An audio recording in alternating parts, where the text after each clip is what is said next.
조선 17 예루살렘 여러 중에 예수님의 70인 제자를 파송하는 그 장면, 누가복음 10장 1절부터 20절 말씀, 그 내용 가지고 얘기할 겁니다. 제가 한 절, 여러분 한 절 읽도록 하겠습니다. 그 위에 주께서 따로 70인을 세우사 친히 가시려는 각 동네와 각 지역으로 둘씩 앞서 보내시니 이 시대에 추수할 것은 많되 뿐인지 적으니 그러므로 추수하는 주인에게 청하여 추수할 일꾼을 보내는 것도 하라. 갈지어다 내가 너희를 보냄이 어린 양을 이리 가운데로 보내는 것 같도다. 전대나 배낭이나 신발을 가지지 않으며 길에서 아무에게도 말하지 말며 어느 집에 들어가든지 먼저 말하되 이 집 평안할지어다 하라. 아니 평안을 받을 사람이 거기 있으며 너희의 평안이 그에게 머물 것이요 그렇지 않으면 너희에게로 돌아오리라. 그 집에 유하며 주는 것을 먹고 마시라. 일꾼이 그 싹을 받는 것이 마땅하니 이 집에서 저주로 우기지 말라. 어느 동네에 들어가든지 너희를 영접하거든 너희 앞에 차려놓은 것을 먹고 거기 있는 병자들을 고치고 또 말하기를 하나님의 나라가 너희에게 가까이 왔다 하라. 어느 동네에 들어가든지 너희를 영접하지 아니하거든 그 거리로 나와서 말하되 너희 동네에서 우리 발에 묻은 먼지도 너희에게 썰어버리노라. 그러나 하나님의 나라가 가까이 온 줄을 알라 하라. 내가 너희에게 말하니 나의 손이 그 동네보다 길이 쉬우리라. 화 있을진저 고라시나 화 있을진저 벳세다야 너희에게 행한 모든 권능을 두로와 시돈에서 행하였더라면 그들이 벌써 베옷을 입고 제에 앉아 회개하였으리라. 심판 때에 두로와 시돈이 너희보다 견디기 쉬우리라. 가버나움아 내가 하늘에까지 높아지겠느냐 음부에까지 낮아지리라. 너희 말을 듣는 자는 곧 내 말을 듣는 것이요 너희를 저버리는 자는 곧 나를 저버리는 것이요 나를 저버리는 자는 나 보내신 이를 저버리는 것이라 하시니라. 70인이 기뻐하며 들어와 이르되 주여 주의 이름이면 귀신들도 우리에게 항복하더이다. 예수께서 이르시되 사단이 하늘로부터 번개같이 떨어지는 것을 내가 보았노라. 내가 너희에게 뱀과 정갈을 밟으며 원수의 모든 능력을 제어하는 권능을 주었으니 너를 해칠 자가 결코 없으리라. 그러나 귀신들이 너희에게 항복하는 것으로 기뻐하지 말고 너희 안이 하늘에 기록된 것으로 기뻐하라 하시니라. 아멘. 자,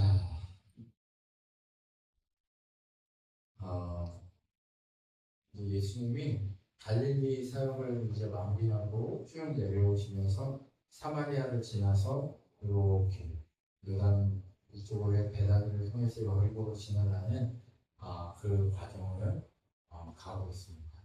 이제 거의 끝나가는 시점에 와 있습니다. 네, 제자들을 그 조상 중에 정말 길을 걸어가는 중에 제자 70명을 세운 거예요. 그리고 수씩 짝을 지어가지고 보냅니다. 수씩 짝을 지어서 보내가. 자, 수씩 짝을 지어서 보내는 그림을 18세기 화가 어떤 사람 그렸는데 그 사람 이름을 잘 모르겠어요. 근데 아무튼 이런 그림들이 이렇게 있습니다. 자, 그런데 그러면 이 70인은 누구냐? 라고 하는 질문이 좀 나올 수 있잖아요. 그래서 누가복음 9장에 보면 제자들에 대해서 얘기를 예수님이 했단 말이에요. 지난주에. 그죠? 누가 제자냐? 진짜 제자는 누구냐? 하나님 나라에 속한 자가 누구냐? 라는 이야기를 했습니다. 그 이야기를 했고 그 이야기를 하시면서 예수님이 그 제자의 삶은 무엇인지 70명 그 중에 예수님을 수백 명이 따라다녔는데 그 중에 핵심 제자 12명이 있었고 그리고 옆에서 또 실종을 두는 70명의 제자들이 있었는데 그 12를 제외한 70명의 제자들을 파송한 겁니다. 파송해가지고 가서 어때요? 복음을 전하고 그렇게 예수님의 하나님의 계획이 무엇인가에 대한 그 일들을 가서 전하라고 이렇게 보내는 그 장면을 볼 수 있습니다. 그런데 성경에서는 70이라고 하는 숫자를 여러 번 나오게 되는데요. 이 70이라는 숫자가 가장 처음 나오기 시작하는 게 어디냐면 노아가 광주에서 나와가지고 노아 아들 3명 있잖아요. 근데 그 노아 아들 3명이 통해서 만들어지는 민족이 70, 네, 민족이 70민족입니다. 그래서 이 70이라는 숫자는 뭘 상징하냐면 열방을 상징합니다. 네, 열방을 상징하고, 그리고 두 번째는 모세가 혼자 이스라엘 백성을 이렇게 돌보는 것이 너무 힘들어서 하나님한테 혼자 하기 너무 힘들어요 하니까 하나님이 70명 세워라고 했을 때 그 70명이 바로 하나님이 택하신 택한 백성 전체를 상징적으로 70으로 표현하기도 합니다. 네. 그리고 이 두 가지를 표현하면서 70은 제자를 상징하면서 또 70을 예수님이 보내시잖아요. 이 보내시는 것은 또 열방으로 예수님의 제자들이 흩어져서 복음이 흘러갈 것이다라고 하는 그 내용들을 상징적으로 이렇게 연결되어서 70이라는 숫자를 우리가 알아볼 수 있습니다. 그 70이라는 그 제자를 보내시면서 그들에게 예수님이 무엇을 얘기하냐면 아무것도 가지고 가지 말래요. 주머니에 저기 아무것도 가지지 말고 전대는 지갑이거든요. 지갑도 가지지 말고 저 지금 옷에 지갑이 들어있는데 네 제자가 네 신발도 2켤레 가지지 말래요. 네 그냥 신발도 있는 그대로 신고 그 다음에 배낭도 매지 말래요. 네 배낭은 왜 매요? 뭘 떠나려면 옷, 뭐 이런 거 옷까지 이불 뭐 이런 거 다 해야 되잖아요. 근데 당시에는 이렇게 통으로 된 치마처럼 입는 옷 하나에다가 겉옷도 통으로 된 치마 조금 두꺼운 거 하나 이렇게 딱 입고 이거만 입고 있으면 되는 거예요. 그리고 나머지 뭘 입으려고 생각도 뭘 배낭에 넣고 이런 생각을 하지 말라는 거죠. 제대로 살기 힘드네. 이렇게 생각이 드시잖아요. 그죠? 네. 그런데 이 이야기가 무엇을 상징하냐면 주시는 것에 감사하는 자족의 삶을 배워가기를 소망하십니다. 우리가 무엇을 가지는 것을 예수님이 싫어하지 않으세요. 네, 여러분 가지셔도 됩니다. 제자인데 아무것도 안 가지지 않아요. 네, 가지고 있어도 돼요. 네, 가지고 있는데 비교하거나 내 머릿속에서 계산기가 돌아가면서 어떻게 하면 뭐가 더 많아질까에 대한 것에 대한 그 고민이 아니라 자족에 대한 마음을 가지라고 말씀하십니다. 주의 복음 안에서 살아가면서 주의 복음이 우리의 삶에서 자족의 은혜로 느껴지고 있느냐라고 하는 그 지점을 생각하라고 합니다. 그리고 두 번째로 어떻게 보냄을 받은 자는 살아야 되냐면 주변에 있는 사람들에게 길 가다가 무난하지 말아요. 네. 이 이야기도요, 사사기에 보면 하나님의 선지자 한 사람을 택해가지고 보내요. 네. 근데 보냈는데 이 사람을 보낼 때 뭐라고 그러냐면 야, 아무하고도 얘기하지 말고 누구한테도 얘기하지 말고 가서 뭐만 해라? 네. 가서 회개하라고만 해라. 니네 벌 받는다. 하나님 심판한다. 라고 하고 그 얘기만 하고 가라는 데도 돌아와라 했는데 그 얘기하고 돌아오다가 어떤 또 늙은 선지자를 만나가지고 그 늙은 선지자가 하나님이 얘기했다고 하니까 하나님한테 묻지도 않고 가서 회사가 사자에 물려 죽는 그 장면이 나오죠. 네, 그런 모습 속에서 나오는데 어떤 의도로 이 얘기를 하냐? 주의 복음을 위해서 산다는 것은 다른 것을 의지하는 것이 아니라 하나님을 의지하는 것이다라고 하나님만을 의지하는 것이다라고 하는 그 지점을 얘기합니다. 제가 최근에도 사역을 하면서 장애인 사역을 하려면 아니면 큰 사역을 하려면 정치하고 같이 연관돼서 하지 않으면 못해 라고 하는 이야기를 되게 많이 들었어요. 그런데 그 이야기를 되게 많이 들었는데 그 이야기가 누구 입에서 나오냐면 교회에서 같이 사역을 하는 어떤 권사님들한테서. 네. 그러면서 하나님께 기도하는데 누구한테 전화를 해서 도움을 요청해야 될지를 생각하면서 기도했어요. 여러분 정말 정말 많은 무엇인가가 이루어지고 많은 것이 세워지는 것처럼 보이지만 정말 하나님이 원하시는 게 무엇일까? 참 고민해 볼 지점이 많이 있는 것입니다. 정말 무엇을 어떻게 어디로 향해 가는 것이 제자다움인가에 대한 고민이 늘 있으며 자족하면서 하나님이 기뻐하시는 길로 걸어가려고 하는 그 마음이 제자의 마음인 것 같아요. 그러니까 예수님이 이 사람들을 보낼 때 이런 마음이 드는 거예요. 이 때들이 사는 곳에 양을 보내는 것 같은 그런 마음이죠. 여러분, 우리가 한번 생각해 보세요. 목사님이 설교하시는 그 내용대로 살면 세상에서 살 수가 없어요. 라고 이렇게 얘기할 수 있어요. 그런데 그렇게 살지 말라는 게 아니에요. 그 속에서 살아가는데 하나님을 기대하는 마음으로 사는 그것이 필요하다는 거예요. 네. 네. 하나님이 나를 이끌어 가시고 채워 가시고 세워 가실 거라는 그 자족의 마음이 우리 안에 있느냐에 대한 고민이 제자의 삶의 이 출발 지점이라고 얘기하는 거예요. 무엇을 얘기해요? 네가 나를 오롯이 바라보고 나만 기대하는 사람이냐? 아니면 다른 것을 기대하면서 다른 것에 도움을 구하는 사람이냐라고 하는 그 지점을 우리가 생각해 볼 필요가 있어요. 여러분, 이스라엘 백성이 하나님을 모르지 않았고 하나님을 기대하지 않은 게 아니에요. 우리처럼 하나님을 기대하고 살았어요. 그런데 하나님이 섞였다라고 하는 지점이 뭐냐면 하나님으로 자족하고 하나님으로 만족하지 않고 다른 권력과 다른 물질과 다른 상황과 다른 어떤 도움을 구하는 것, 그것을 섞였다라고 성경은 얘기해요. 그런데 요즘 들어서 보면 이런 게 있어요. 정말 물건을 살 때 아니면 뭘 살 때 싸게 산다 라고 하면 되게 좋잖아요. 그렇죠? 네. 어마무시하게 좋잖아요. 그렇죠? 네. 근데 특히나 그 싸게 사고 싶어 하는 마음이 누가 있냐면 교회에서 일하는 사람들이 참 그런 마음이 많이 있어요. 하나님이 일하셨어 라고 하는 마음이 있는 것 같아요.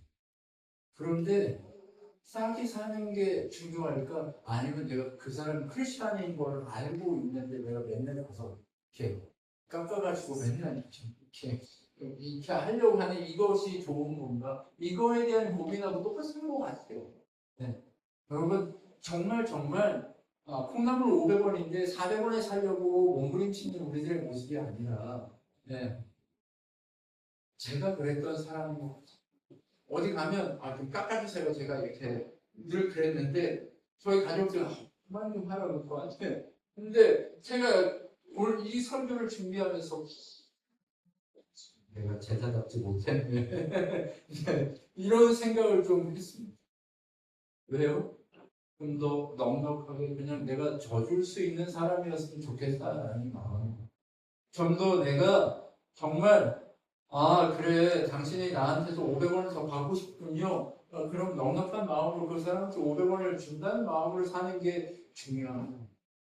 움켜쥐려하지 않고 내어드리고. 그런데 또 이렇게 얘기하실 수, 그 500원 아껴가지고 저기 가난한 사람들 도와. 네, 그러실 수도 있어요. 네. 그런데 정말 정말 중요한 게 우리 마음이 좀 넉넉해질 수 있었으면 좋겠습니다. 네. 정말 하나님이 기뻐하시는 그 마음으로 갈 수 있었습니다. 이게 우리들의 이 자족한 마음이 제자의 출발선인 것 같습니다. 삶의 방식의 출발선. 근데 우리가 늘 이렇게 사나요? 그렇지 않죠. 그렇죠? 네, 누가 내 앞으로 이 차선 윙 들어오기만 해도 이름 막 올라오잖아요. 그죠? 네, 그 모든 순간의 모든 것들이 다 제자의 삶의 방식을 우리 스스로 우리 안에는 없다는 거예요, 방법이. 네, 자족의 은혜를 구할 방법이 없다는 거죠. 그래서 기도가 필요하고 그래서 은혜가 필요하다는 겁니다. 그렇기 때문에 이 제자의 삶의 방식으로 자족의 은혜를 구하면서 하나님만을 바라보려고 하는 그 눈을 소유하기 위해서 온전히 기도로 우리가 주님 앞에 나아가는 그 은혜 가운데 우리의 삶에 그러면 제자의 삶의 이 방식 그것은 무엇이어야 하느냐? 샬롬이라고 합니다. 네. 구원자 집사님이 가는 곳곳마다 사람을 만나면 그곳에 샬롬의 평강이 넘쳐야 될 줄 믿습니다. 네. 이게 자족의 은혜를 가지려고 애쓰고 기도하는 사람은 샬롬을 외칠 수 있을 것 같아요. 네. 그렇죠? 네. 그 이스라엘이 인사 언어가 샬롬이잖아요. 그렇죠? 네. 이스라엘이 인사 언어가 샬롬인데 인사로 오병제 샬롬 이렇게 얘기를 한단 말이에요. 그러면 오늘 오늘 평화롭기를 인샬라 이렇게 또 얘기하기도 하고, 네. 뭐죠? 모슬렘들은 살라마 있고 뭐 이렇게 얘기하기도 하고, 네. 신의 가호가 당신의 삶에 있기를 소망합니다. 모든 인사들이 우리나라도 마찬가지잖아요. 안녕하세요. 이게 안녕이 평화잖아요. 근데 모든 인사 이 모든 것들이 우리의 인사들 이 언어 습관대로만 해도 괜찮을 것 같아요. 그냥 가다가 죽어라. 이렇게 인사하는 사람은 없잖아요. 그렇죠? 네. 아무리, 그런 사람 있나요? 미워가지고, 가다가 죽어라, 이제 뭐야. 이런 사람 있나요? 네. 우리가 그렇지는 않잖아요. 그렇죠? 네. 우리의 삶이, 우리의 방식이 자족의 은혜를 알고 살아간다라고 하는 것은 무엇이냐면, 샬롬을 외치라는 겁니다. 네. 그런데 그 샬롬을 외치라는 게 뭐냐면 우리를 미워하고 싫어하는 원수들은 내가 샬롬 이렇게 외치더라도 그 사람들이 겉으로는 샬롬 이렇게 할 수 있지만 마음속에 뭐가 있어요?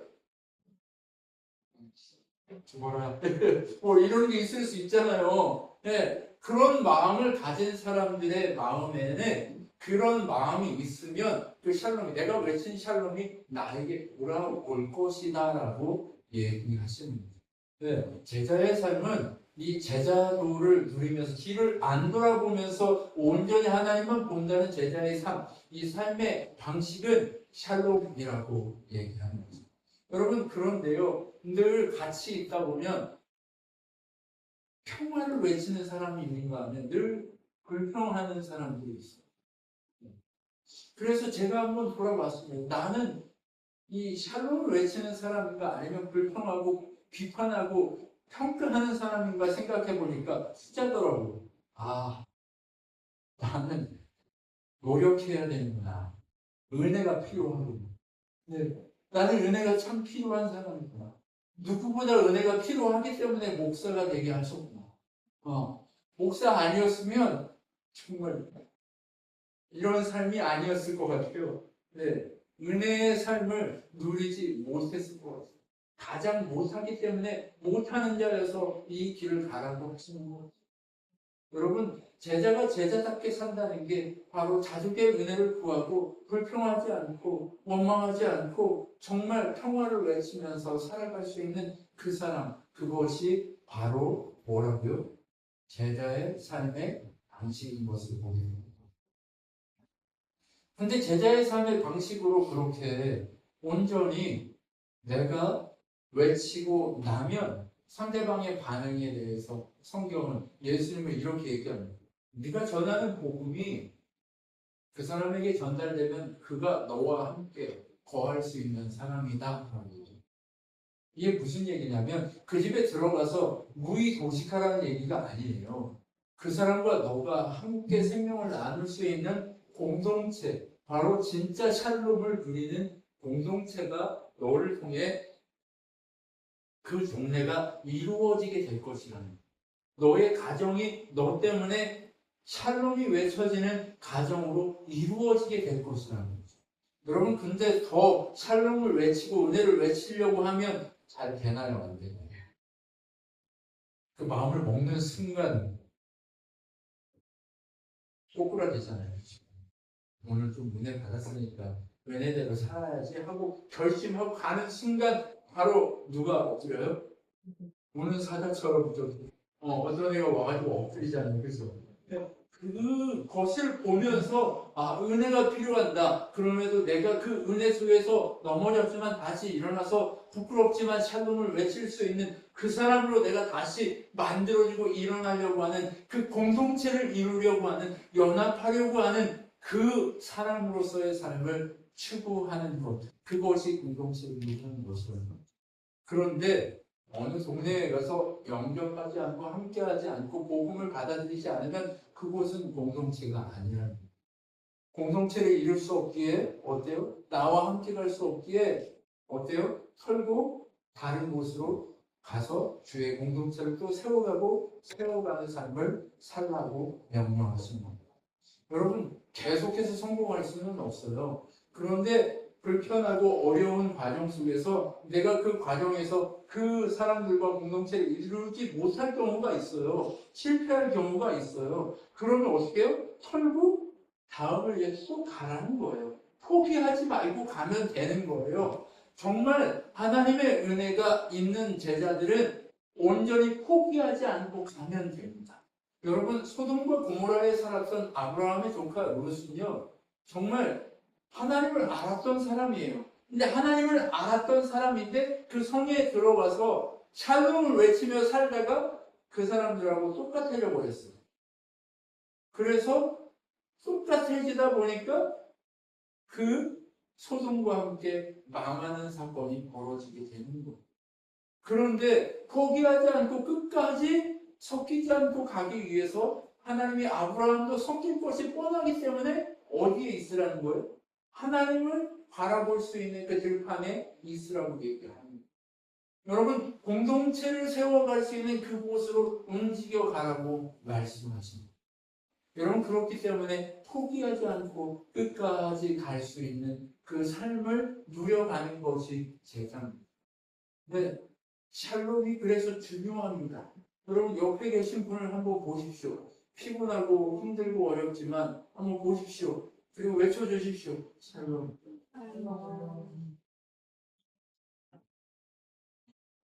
여러분 그렇게 샬롬을 외쳤지만 결과가 하나님을 선택할 수도 있고 아닐 수도 있지만 그것을 책임지시는 분은 오직 예수님이라고 얘기할 수 있습니다. 여러분 그런데요 우리가 이렇게 가서 공동체를 이루고 내가 무엇인가를 행해서 그 안에 샬롬이 이루어지면 얼마나 기뻐요. 얼마나 자랑스러워요. 그죠? 네. 그리고 내가 복음을 전했는데 정말 주의 복음을 전혀 듣지 않았던 그 사람이 갑자기 주의 복음 안에 복종하고 엎드리고 사단이 떠나가고 문제가 해결되고 병든 자가 고쳐지고 저 병든 자라고 하는 건 뭐예요? 뭐가 제일 병들면 시작일까요? 여러분 집에서 안 나와. 6개월 자기 방에서 안 나와. 1년, 2년 막 안 나와. 네. 그럴 수 있잖아요. 그죠? 네. 여러분, 내가 누군가를 만나기 싫어하고 어려워하고 막 이런 거부터 좀 우울해지고 좀 착잡해지고 비교되고 막 이런 부분들이 있을 수 있잖아요. 네. 그런 부분에서 벗어나서 그런 사람들이 나를 만나서 회복되는 일이 막 벌어져. 그러면 내가 얼마나 기쁘고 얼마나 자랑스러워요. 막 장애인들 막 문제 일으키던 그 애들이 갑자기 만나가지고 막 뽀뽀하고 막 같이 놀고 막 이런 일이 벌어졌다고 한번 상상해 보세요.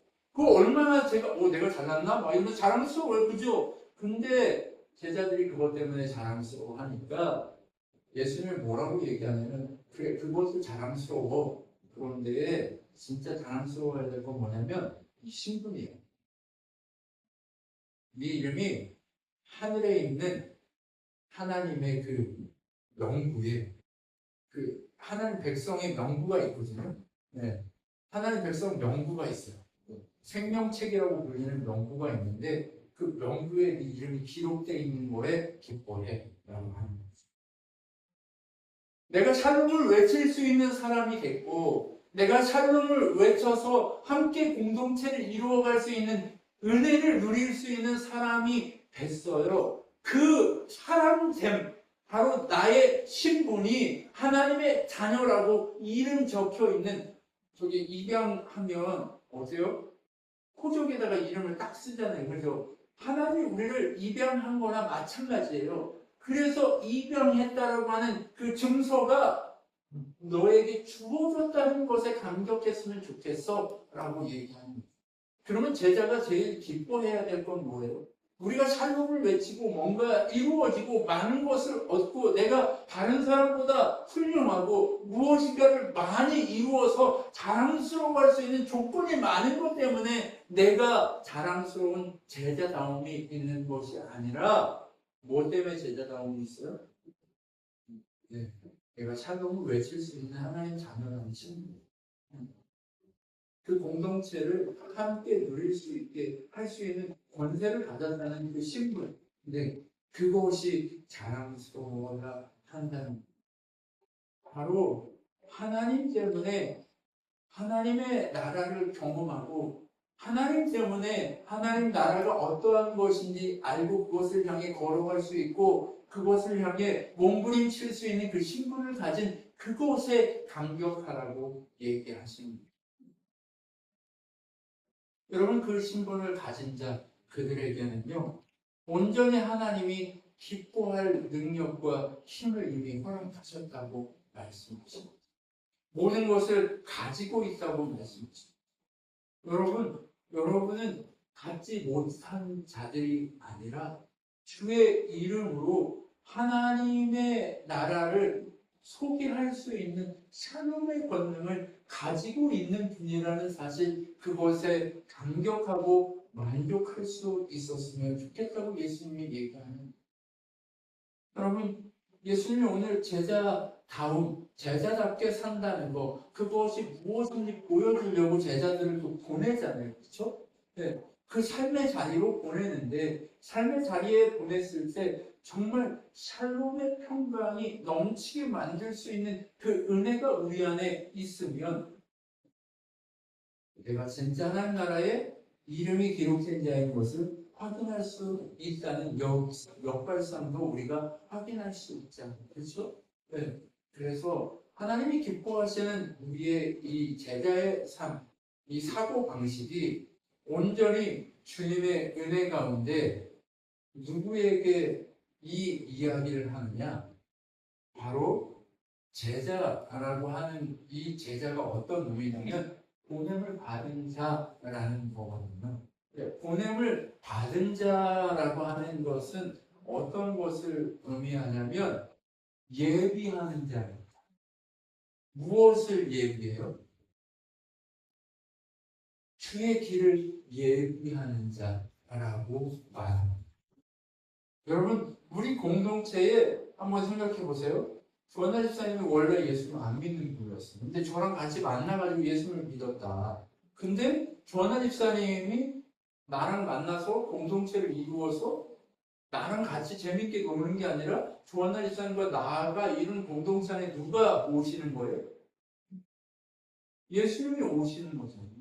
예, 예수님이 오시는 이 공동체 안에 오시는 예수님을 예비하고 준비하는 자, 그게 보냄을 받은 자. 세례 요한이 그 모형으로서 우리에게 명확하게 제자가 어떻게 사는 자인지 보여주는데 예수님이 오시는 그 길을 주의 앞에 가서 길을 준비하고 제사함으로 구원을 얻게 될 거다라고 하는 사실을 전하는 자, 그것이 제자, 준비된 보냄을 받은 자의 모습입니다. 그 보냄을 받은 자가 바로 그러한 우리들의 모습인데 우리들은 삶은요 이제 공동체 안에 예수님이 임재할 수 있도록 어떻게 받은 자예요? 보내진 자라는 거예요. 그냥 우연히 와 앉아있는 자들이 아니라 우리는 제자로 살기 위해 보내졌다는 거예요. 지금 이 자리에 감격하며 살아갈 수 있도록 보내졌다는 거죠. 그 보내짐의 은혜가 무엇인지 알면 우리의 삶의 방식이 어디를 향해야 하는지를 알게 되잖아요. 그렇죠? 주의 길을 예비하는 자, 우리의 공동체에, 우리의 가정에 주님이 임재하실 그곳을 기대하는 자, 그리고 마지막 때에 주님이 오실 그 길을 기대하는 자, 그것을 바로 예비하는 자의 삶을 살아가는 게 제자라고 얘기합니다. 여러분, 그래서 베드로가 이렇게 얘기합니다. 그러나 그 주의 날이 도둑같이 오리니 그 날에는 하늘이 큰 소리로 떠나가고 물질이 뜨거운 불에 풀어지고 땅과 그 중에 있는 모든 일이 드러나리로다. 이 모든 것이 이렇게 풀어지리니 너희가 어떠한 사람이 되어야 마땅하냐. 거룩한 행실과 경건함으로 하나님의 날이 임하기를 바라보고 간절히 사모하라. 그날에 하늘이 불에 타서 풀어지고 물질이 뜨거운 불에 녹아지려니와 우리는 그의 약속대로 의가 있는 곳인 새하늘과 새 땅을 바라보도다라고 얘기합니다. 여러분, 우리는요 제자의 삶을 살면서 보냄을 받았어요. 어디로 보냄을 받았냐고 아까 얘기했잖아요. 우리 공동체 안에 임하실 예수님, 그분을 예비하기 위해, 그리고 마지막 때에 다시 오실 예수님의 길을 예비하기 위해, 그 예비한다, 다시 오실 예수님의 길을 예비한다는 게 뭐예요? 공동체를 세워가는 거, 이것이 예비하는 거예요.